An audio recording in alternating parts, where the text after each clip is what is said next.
IVF से पहले fallopian tube को बंद करना, या तो रिंग के द्वारा या क्लिप के द्वारा, क्या ये जरूरी है?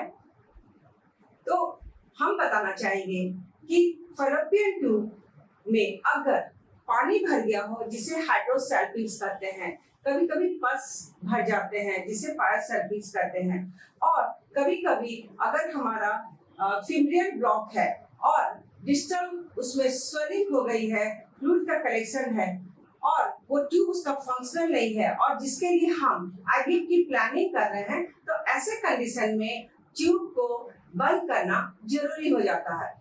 इसका सबसे बड़ा कारण है कि जब भी हम एम्ब्रियो ट्रांसफर करते हैं, तो एम्ब्रियो ट्रांसफर के दौरान हमारा जो फ्लूइड होता है फैलोपियन ट्यूब में, अगर वो ओपन होती है तो वो उल्टी दिशा में आकर के यूट्रस में वो गंदे पानी आ जाते हैं, या जो भी सिक्रीशंस है वो यूट्रस में आ जाते हैं।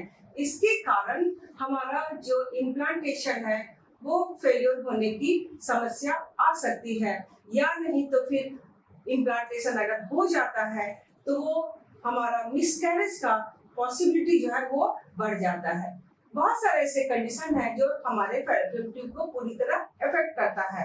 एग्जाम्पल के तौर पर अगर ट्यूबरक्लोसिस की हिस्ट्री है और पेशेंट 6 महीने तक मेडिसिन लिया है और उसके बाद जब हम HSG कराते हैं तो उसमें कहीं न कहीं किसी पार्ट में वो ट्यूब ब्लॉक होता है। अगर प्रॉक्सिमल ब्लॉक है तो कभी कभी हमें क्लिपिंग की जरूरत नहीं पड़ती है, लेकिन अगर डिस्टल ब्लॉक है, यानी कि हमारा फैलोपियन एंड पर जो लैटरल एंड है वहां पर अगर ब्लॉक होती है, तो वैसे कंडीशन में हमें प्रॉक्सिमल पार्ट पर क्लिपिंग करना जरूरी हो जाता है। ये आईवीएफ के सक्सेस के लिए बहुत इंपॉर्टेंट स्टेप होता है। अब बताएंगे कि इसे करते कैसे हैं।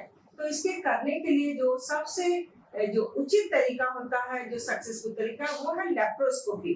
लेप्रोस्कोपी के द्वारा हम लोग फैलोपियन ट्यूब में या तो रिंग पहनाते हैं या क्लिप लगाते हैं, और भी बहुत सारे प्रोसेस है जिसके सहारे हम फैलोपियन ट्यूब को बंद करते हैं, ताकि जब भी हम एम्ब्रियो ट्रांसफर करें हमारा रिजल्ट वो सक्सेसफुल रहे और सक्सेसफुल हमारा प्रेगनेंसी कंटिन्यू करे। धन्यवाद।